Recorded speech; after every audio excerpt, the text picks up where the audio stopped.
people are cooning for their crowd. You know, they got this whole thing like there's no such thing as bad press. They don't care what people are saying about him as long as people are saying their name. He's emblematic of the way that a lot of people in America these days think. You know, they're not brave, but they're reckless. It's all of this fake shit like, I'm just telling it like it is. It's like, nah, you playing it up so that, you know that's going to draw a crowd. They're entertainment products, so they're only interested in drawing the biggest crowd that they can. And it's psychological, emotional rubbernecking. People are driving by a burning car on the freeway. They have no intention of helping. They just want to see the blaze.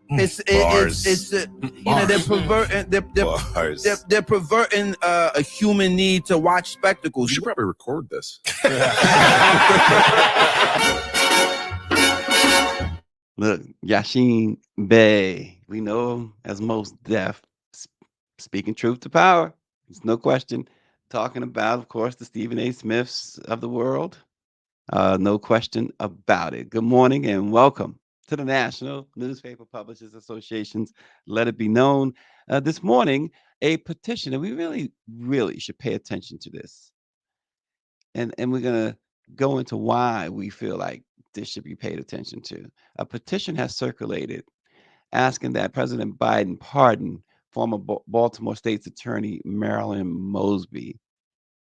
We're going to talk about that this morning and zero in on something that's very peculiar about that and why Kamala Harris, the vice president, should be at the leading the charge on this. She should be knocking on the office next door or above her and saying, Joe, can't let Marilyn Mosby go to prison for 40 years. They'll talk about that this morning. Police used stun guns and tear gas on Emory University students and activists protesting the Israel's war in Gaza. Protests continue. We will mention that as well. Break that down a little bit. The Supreme Court, seems poised to help Donald Trump in his immunity case. We will tell you the highlights from yesterday's very interesting arguments. And again, pay close attention to what the Trump side is arguing. Again, when they tell you who they are, they tell you what they're going to do. Believe them, because something came out in that hearing yesterday. Some things came out, but something came out that is a reminder of why this guy is a danger to the free world. Air pollution is killing people of color, permeating our neighborhoods. The latest American Lung Association report shows just how bad it is in communities of color. And in case you missed it, Reggie Bush is getting his Heisman Trophy back, and it's all because of the money flowing in to athletes into the college sports via the name, image, and likeness deals and other deals as well. So he's going to get his Heisman back. We'll talk about that on this Friday. But some quick things first. I wanted to mention first, democracy defenders have held a ruling from a U.S. federal judge striking down a 19th century North Carolina law criminalizing people who vote while on parole, probation, or post-release supervision due to a felony conviction. It was U.S. District Judge Loretta Biggs, an appointee of Barack Obama, who sided with the North Carolina A. Philip Randolph Institute and Action, who argued that the 1877 law discriminated against Black people. The challenge statute was enacted with discriminatory intent, has not been cleared of its discriminatory taint, and continues to disproportionately impact Black voters, is what the judge wrote in her 25-page ruling. Therefore, according to the judge, the 1877 law violates the U.S. Constitution's Equal Protection Clause. Mitchell Brown, who's an attorney for one of the plaintiffs, said the judge, her decision is going to help ensure that voters who mistakenly think they are eligible to cast a ballot will not be criminalized for simply trying to re engage in the political process and perform their civic duty. The attorney says, quote, it also makes our democracy better and ensures that North Carolina is not able to unjustly criminalize innocent individuals with felony convictions who are valued members of our society, specifically Black voters who were the target of this law. So the judge seeing things for what it was, Judge Biggs, um, not enough is being said about the job that Judge Briggs has done and is doing down south. And next, I want to credit, obviously, I'm going to credit comedian D.L. Hughley for boldly highlighting this as universities and colleges have tried to stop students and others from demonstrating and protesting Israel's war with Gaza. DL, to me, hit the proverbial nail on the head with the hammer. He says, what's ironic is that at the same time, universities are refusing to allow students to protest the war in Gaza by calling them hate speech. Mississippi is celebrating the Confederate Memorial Day, and no one says anything about that. Now, let that sink in. Let that sink in. This idea, and they're hauling these university presidents into um, Congress to testify and to try and get rid of them. There's another one at Columbia. Uh, Speaker Mike Johnson is calling for the president of Columbia to resign, talking about hate speech that they are allowing or promoting hate speech, anti-Semitism. But no one is hauling in anybody for celebrating and demonstrating and parading about the Confederacy. Uh, and DL also made this very profound but simple but profound comment. He also, when it talks about, he was talking about Donald Trump, um, and it goes back to again Stephen A. Smith and others. And we're not picking on Stephen A. We're just giving him what he deserves. DL says, ain't it ironic that some of the very people who believe that slaves have benefits think that Trump having to sit in a courtroom for 8 hours is torture? Yeah, let that sink in. And as Power 96 brings out, Martin Luther King Day is not a state holiday in Alabama or Mississippi. Both states celebrate Robert E. Lee Day. And speaking of Trump, a federal judge yesterday rejected his bid for a new trial in his sexual assault case brought by E. Jean Carroll. Now, pay attention again. Here's what the judge said. The judge says, quote, contrary to Trump's argument, Carroll's compensatory damages were not awarded solely for her emotional distress. They were not for garden variety harms, and they were not excessive. He says Trump's malicious and unceasing attacks on Carroll were disseminated to more than 100 million people. They included public threats and personal attacks, and they endangered E. Jean Carroll's health and safety. Furthermore, a jury agreed that he sexually assaulted her.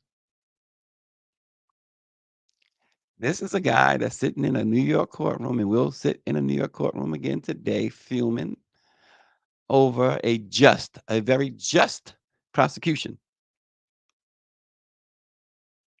And folks want to defend that. Even Mr. McConnell has come out, and we got to get into this in a little while, has come out and said presidents should be able to be prosecuted for crimes, even Moscow Mitch.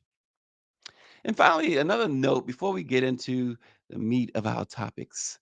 Um, we all know by now, we've heard the decision in New York to the New York State Supreme Court overturning Harvey Weinstein's sexual assault, um, his rape convictions. But here's the thing with that. I only want, there's a one piece that struck me with all of the headlines and all of the stories. suddenly the photo being ran on ABC News and others is the photo of Me Too founder, Tarana Burke. Why all of a sudden, the black woman's face, who she founded Me Too, it was hijacked by what, Alyssa Milano and all these white Hollywood actresses. Hijacked. Because Me Too, again, was not specifically, Tawana Burke did not start and found Me Too with the idea of the casting couch in mind, with the idea of Hollywood in mind. It was about corporate America. And still to this day, corporate America has not seen the reckoning of Me Too. They took it Hollywood.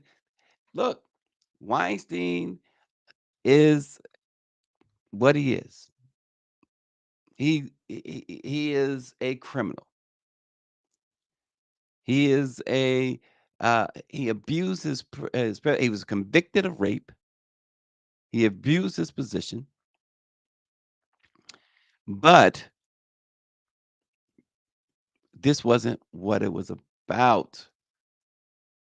It was good that it was used to take him down. But here's the thing with that. They lost in all the sauce was Tarana Burke. They they started giving all these other women from Hollywood, these actresses and these wannabe actresses and et cetera, giving them all of the credit, the glory, the media attention. Pushed Tarana Burke into the background. Now, she's never complained about it, right? I mean, she's made a couple of statements that suggested that they had forgotten about her, and maybe that wasn't her intent. But nonetheless, all of a sudden, Weinstein's conviction is overturned. We know Cosby's conviction was also overturned, and they put all these other people's faces up when Cosby was going through his situation, and yelled "Me too, me too, me too," hashtag Me too, me too, me too, and Tawana Burke was nowhere to be found. You see the mind games mainstream media plays? Are you getting the connection there? I needed to bring that up because I found it ironic because I was as I perused various news sites, both I guess I don't want to say real news, but fake news sites as well, those who purport to be news. And found Tawana Burke's photos.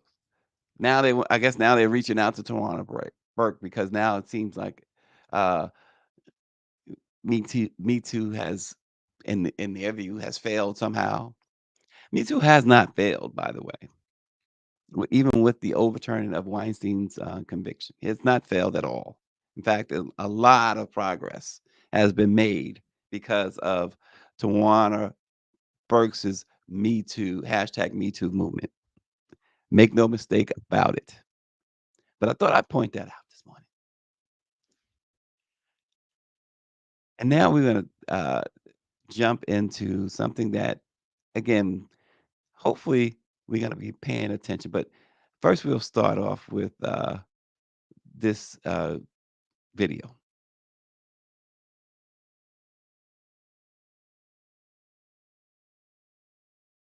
Angela Rye's request. We got it. Okay.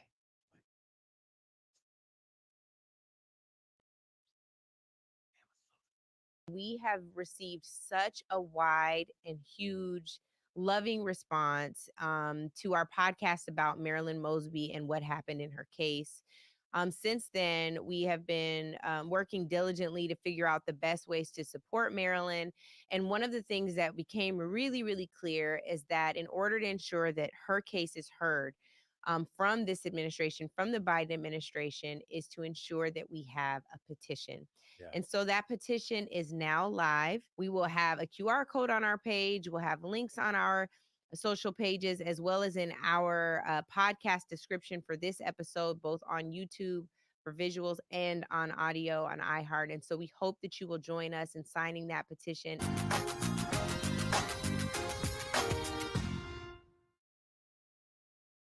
And so, When you pay somebody for something, it automatically puts it to question in terms of credibility, and then kill the story.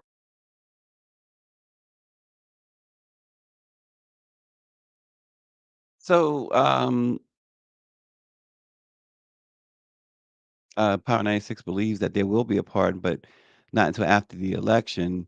Um, and Michelle Madison says former state's attorney Marilyn Mosby did nothing more than the good old boys have been doing for years. However, she did break the law and should be held accountable. Her ex-husband, Nick Mosby, is seeking re-election for the Baltimore City Council presidency, by the way.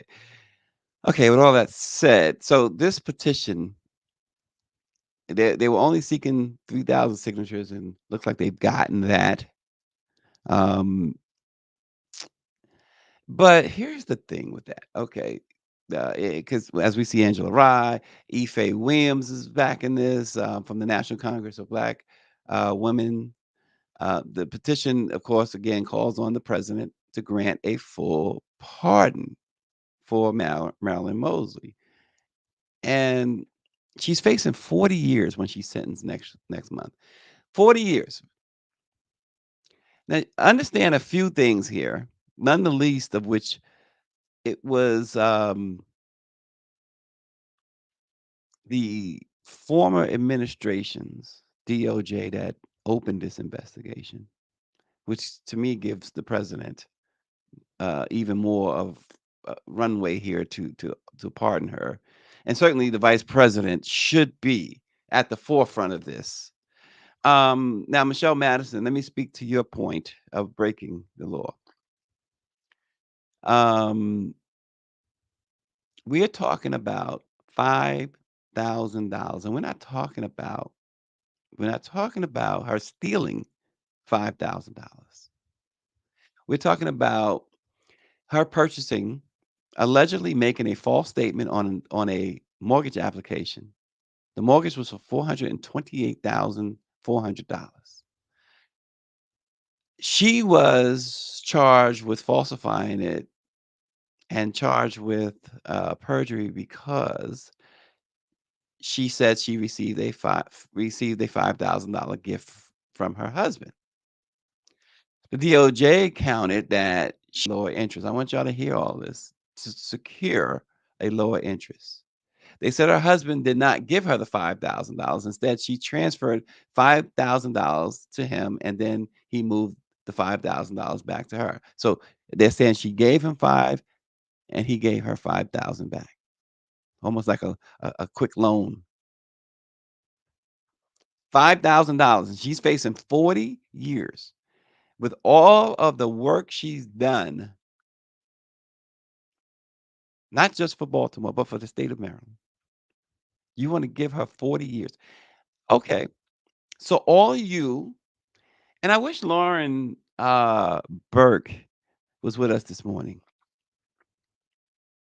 And Lauren, I know when she gets a chance, she watches. And Lauren had mentioned some time ago that she thought that the New York trial with Trump was ridiculous. It was a waste of time. Not that she supports Trump. That was just her opinion. And I know I was at the barbershop not long ago, and I heard them say, everybody does it. Everybody does it. So Michelle Madison saying did nothing more than what the good old boys have been. That was their argument in the barbershop. Um, and I've heard people say, And as we get into the weeds of the Trump trial, we're starting to realize that it's a whole lot more than just duping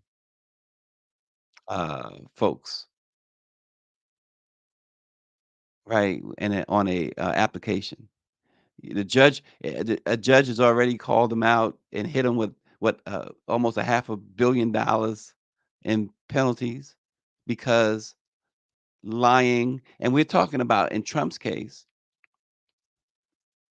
by lying intentionally about hundreds of millions of dollars. This is not apples to apples. In Marilyn Mosby's case, we're talking about moving around $5,000 on a $420,000 purchase. $5,000 does not make a difference at all. At all. And as Power 96 says, and as it brings out in this petition, part part of the reason for her prosecution is the result of her prosecuting those Baltimore cops who killed Freddie Gray.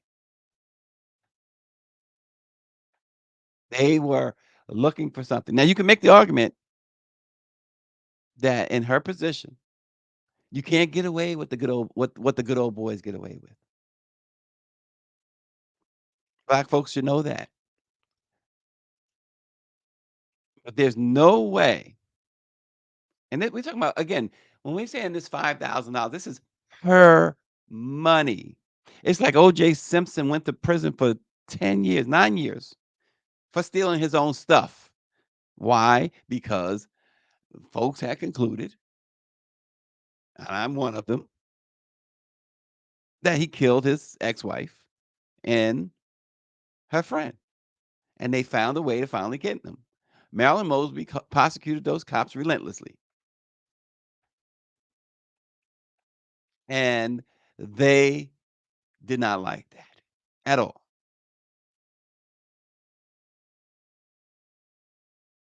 And so they want her to pay, and they want to send a message to anybody else, particularly Black women prosecutors. See, this is where Kamala Harris comes in, a former prosecutor. She's got to know what's going on. She's got to understand how wrong this is. She's got to be knocking on Joe Biden's door. Joe Biden should understand what's going on. I understand the election stuff. And see, yesterday we had Representative Ron Reynolds on, and we tried to we tried to break down to him, and we're gonna get into that a little bit more. The difference between Republicans and Democrats. Try to allow for Democrats to step up to the plate and stop, moving, bunting and moving the runner over. Put your power hitter up and hit a grand slam for a change. Um,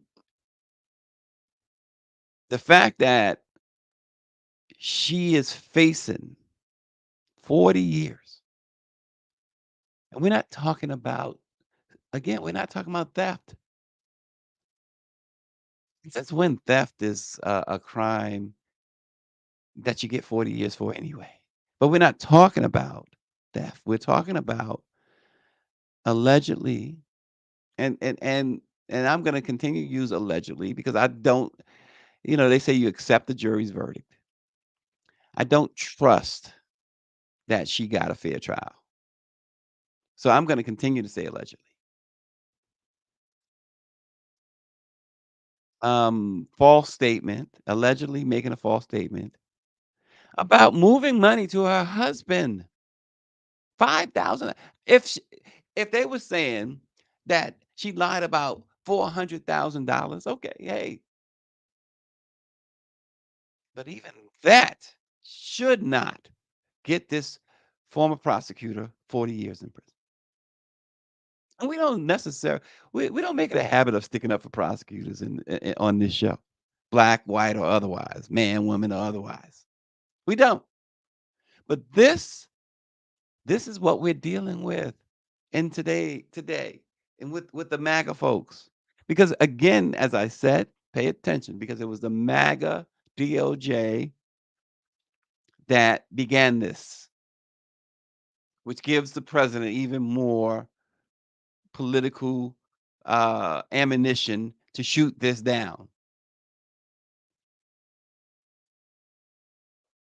Marilyn Mosby may have let, and I don't know the deal between her and Nick. I don't know Nick. Um, some of the council folks in Baltimore, I've had the opportunity to know a little bit. I don't know Nick. I don't know what their situation was. Um, but I do know that they need they need to get it together here. Nick, ex-wife or not, as the city council president, he should be, and I don't know if he signed this petition, he should be at the forefront. Mayor Scott. So this is a federal. She was charged federally. So um, Governor Moore can't issue a pardon because it's not a state situation. But I still strongly suggest and hope that Westmore and Brandon Scott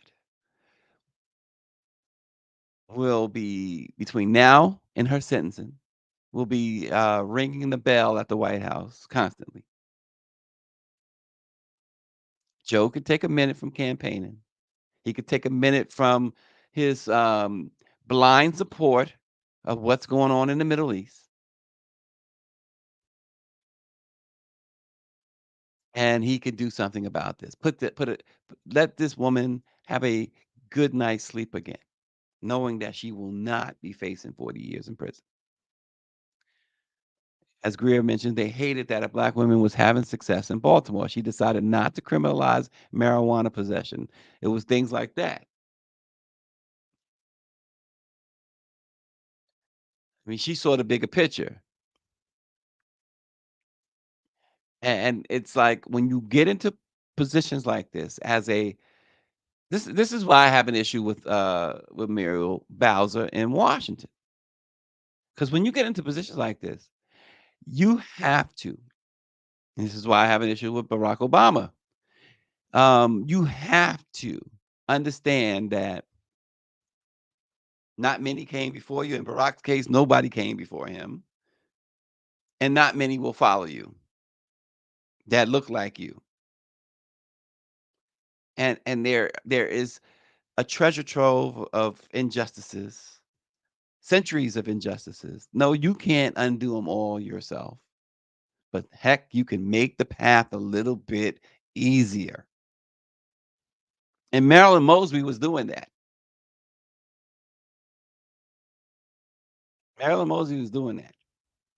And Power 96 says that someone is going to bring this up when the VP is on the campaign trail. I want to see her response. And I'll tell you what, um, next time that I'm at the White House, which is probably going to be next week, and next time I'm in one of those what they call scrums with the president, I'm certainly going to, or even at the podium with in the briefing room,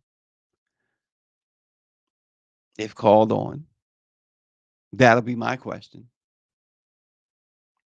There's no way Marilyn Mosby should be facing 40 years. And this idea of later she'll be pardoned. No, let her rest now. Let her sleep easy, knowing that this thing is over with. And this is what that petition is all about.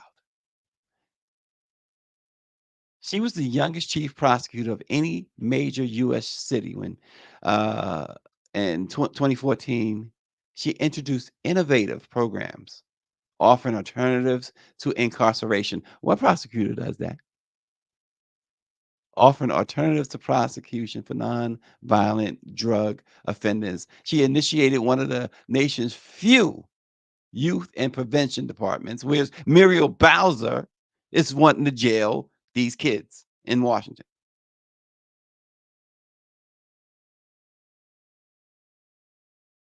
April Ryan does get called on at the briefing room. She's from Baltimore. So, April, we calling on you to use some of your time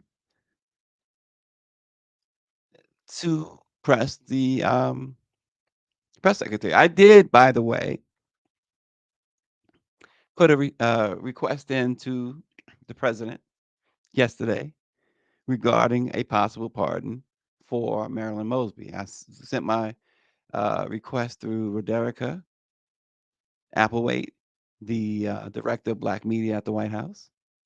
I've not yet heard back from Roderica, who generally is really good at getting back. It's very rare. If I pick up the phone and call, she answers the phone. If I email her, she responds. So far, this one has not gotten a response, but I'm not blaming Roderica. She's probably trying to get an answer, trying to get a response from whom she needs to get it from. And I'm sure she will come back with something, whatever she's permitted to come back with. And this prosecutor, Leo Wise, has long targeted Marilyn Mosby. And the petitioners said that Leo Wise is known for his history of profiling and pursuing black elected officials. And his involvement in Marilyn's case is suspect. They also argue, the petitioners, understandably so, that her confrontations with the twice impeached and 4 times indicted former president over potential federal agent deployments to Baltimore following George Floyd's murder was also a catalyst for the subsequent federal investigation against her. So there's a lot there. There's a whole lot there. And David Youngblood says April Ryan should absolutely every day ask about Marilyn Mosby. So we'll continue to monitor this situation, and we will continue to ask questions of the White House on Marilyn Mosby. And I'm sure Angela Rye, Ife Williams, and the like will continue doing what they're doing.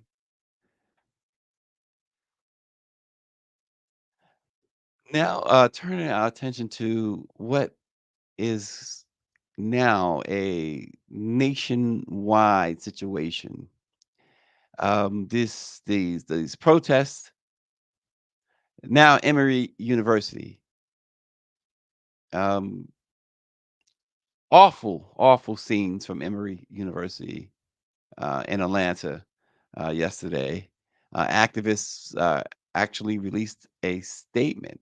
They sent out a press release saying that demonstrators were attacked with pepper spray, tear gas, rubber bullets, and tasers for the simple act of camping out on a school lawn. The camp, and it was established on the Emory Quad yesterday in a protest launched by Emory Students for Justice in Palestine and local activists, a local activist group, Stop Cop City. Footage from the protests showed uniformed officers, some in helmets and gas masks, and holding guns that appeared to hold pellet bullets on campus. One video shared on social media showed a demonstrator handcuffed on the ground by multiple officers, one of whom using a stun gun on his leg.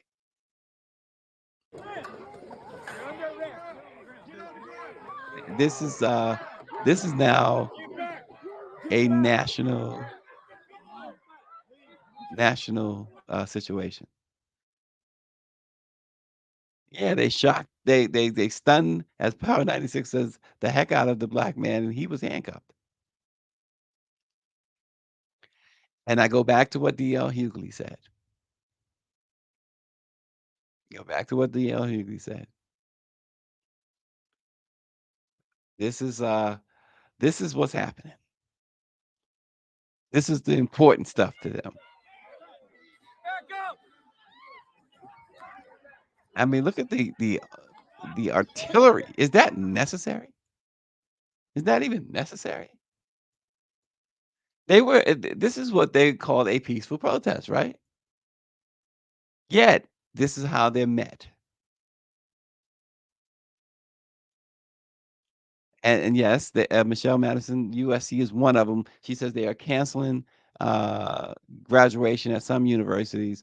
USC just announced that they're canceling theirs.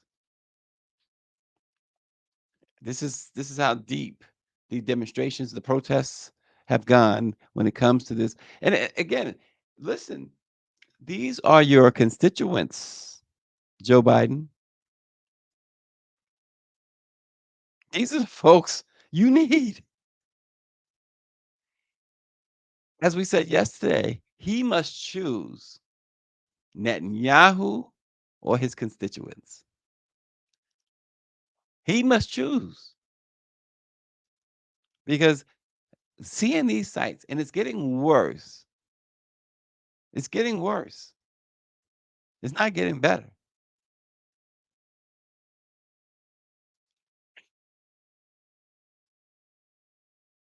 And so he has, and what really should be, the thing about it, it's it's like what really should be, he should be cruising, Biden, that is.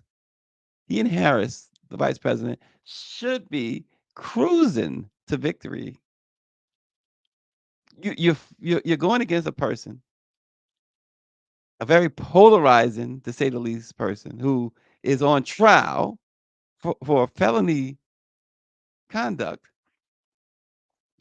including including inciting a riot at the U.S. Capitol that led to the lives of 5 law enforcement officers being taken. And as David says, storming the Capitol is okay, but sitting in the quad deserves rubber bullets, batons, and rubber bullets. He should be cruising to victory. Yet, yet, his mind-boggling mismanagement, mishandling of this situation is costing him and costing his supporters, costing his constituents in a major way. Austin says the Democratic convention in Chicago is going to be chaotic like it was at the convention in that same city in 1968. Indeed. Indeed. Can you imagine? And because there's no end in sight for this.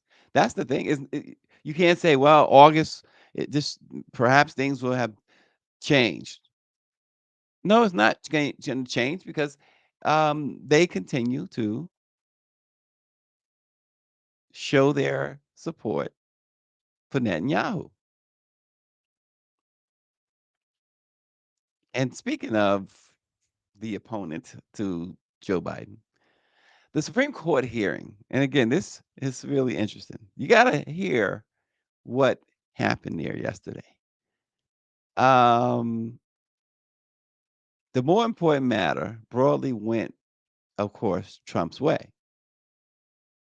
The only negative for Trump was that the justices appeared skeptical of the broadest argument made by his team that a president or ex-president enjoys virtually unlimited criminal immunity for any action committed in office. But against that, several of the court's 6 conservative justices appeared eager to draw a distinction between official acts and private acts and seemed inclined to offer the president protection from prosecution for the former, at least. They pressed the lawyers for the Department of Justice, Michael Dreeben. They pressed him hard on whether past presidents could hypothetically have been prosecuted for specific acts taken while in office.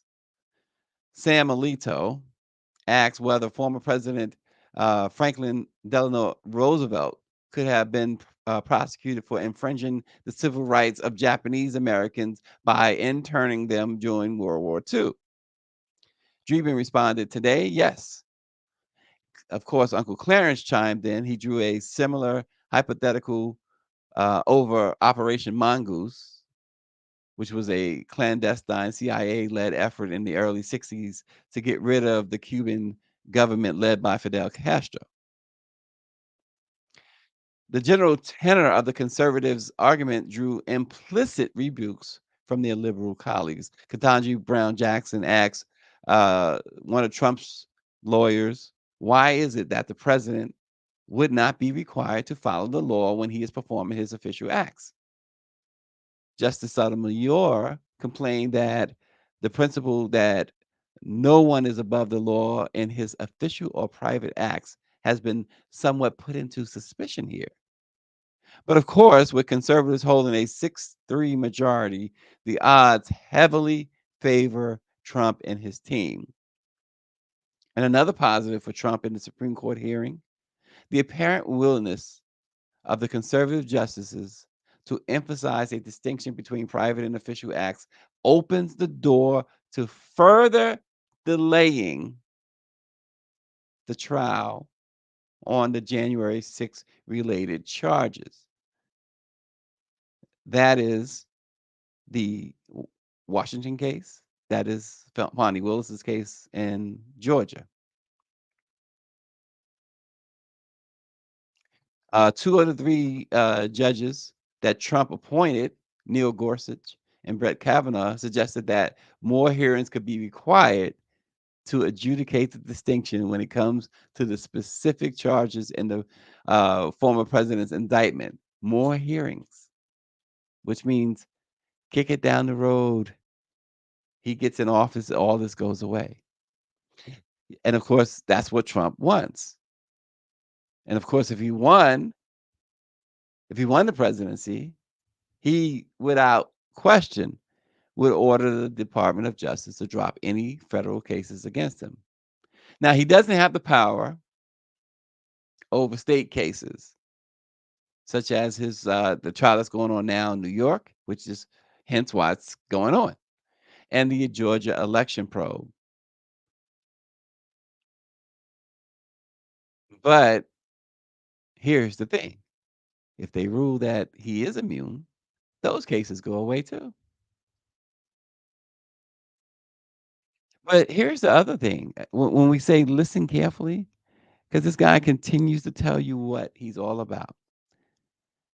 His lawyer made a startling argument. It was very startling because, again, it reminds you again of what Trump said about if he shot someone on Fifth Avenue, that he could get away with it, that he would get away with it.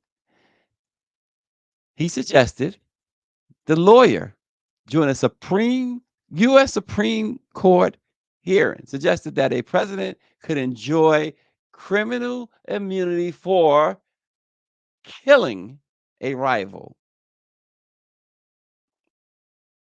This is what his lawyer suggested to the Supreme Court, to which Judge Sotomayor laid out this hypothetical. She said, so the president decides that his rival is a corrupt person and he orders the military or orders someone to assassinate him. Is that within his official acts for which he can get immunity? It would depend on the hypothetical, is what um, Trump's lawyer said. He said it could well be an official act. To which my girl from New York, the fabulous AOC, immediately seized upon on Twitter and again gave the warning. Take it seriously, she wrote, and take it at face value. This is not a game. And think about it. Think about it.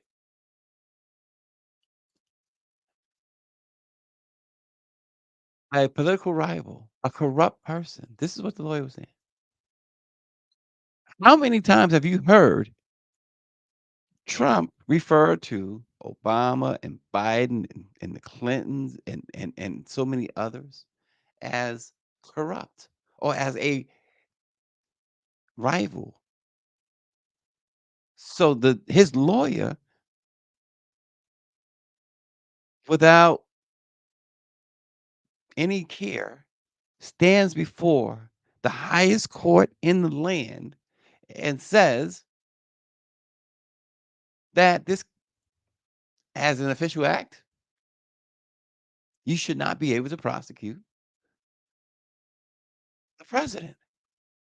He should be able to take out a rival, have the military or just hire somebody like a mafia hitman. Get rid of him.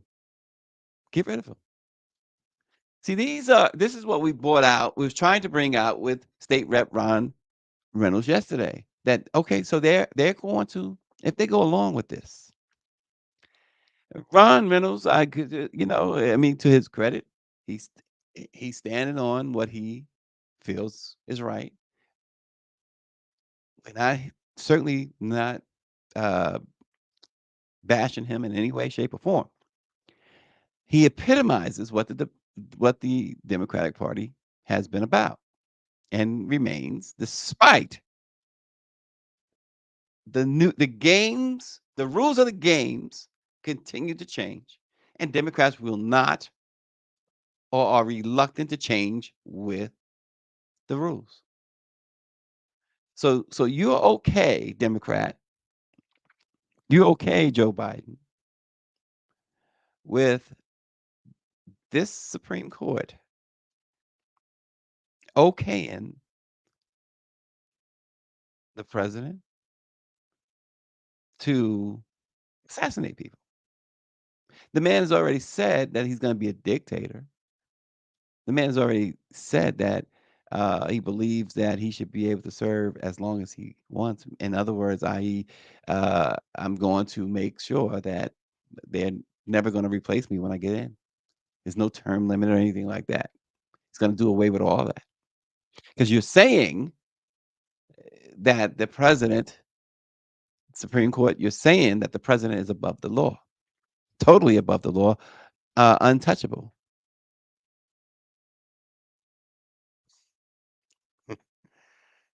And yes,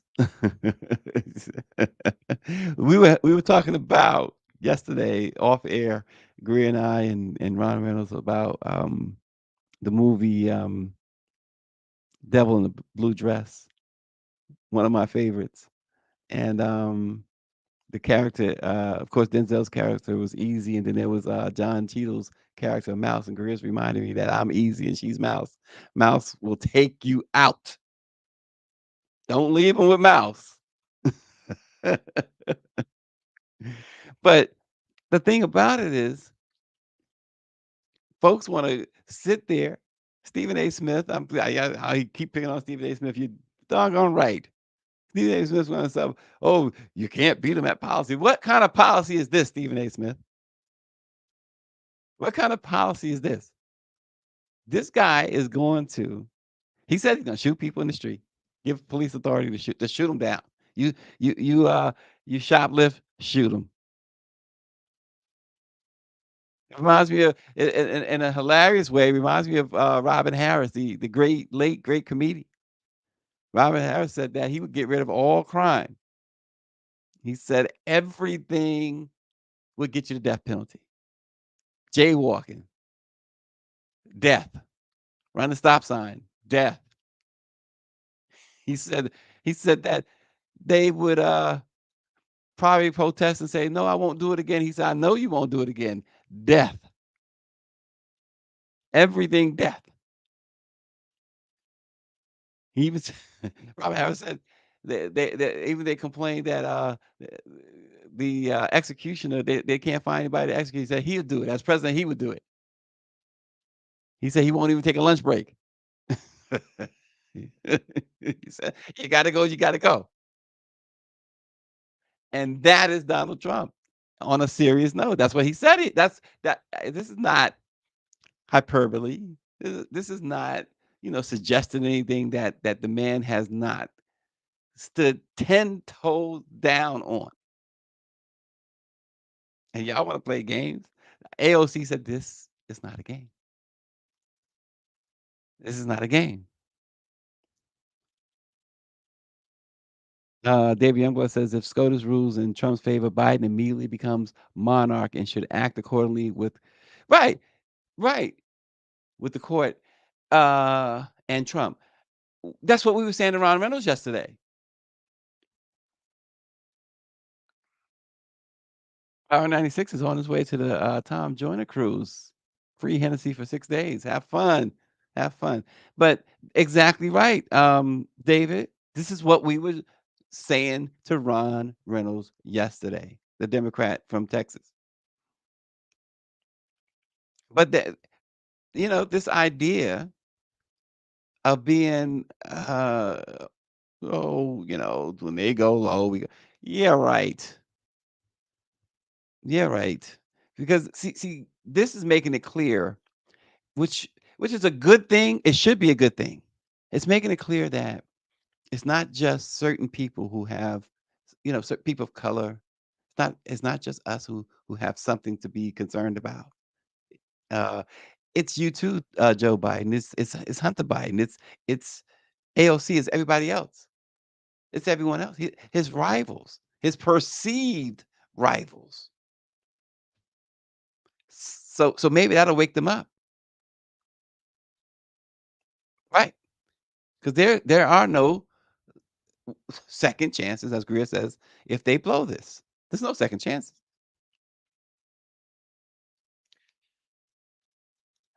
Real quick, the American Lung Association's 25th annual State of the Air report shows that uh, Black people, Latino people, low income people, children, and older adults with underlying health conditions are disproportionately affected by air pollution.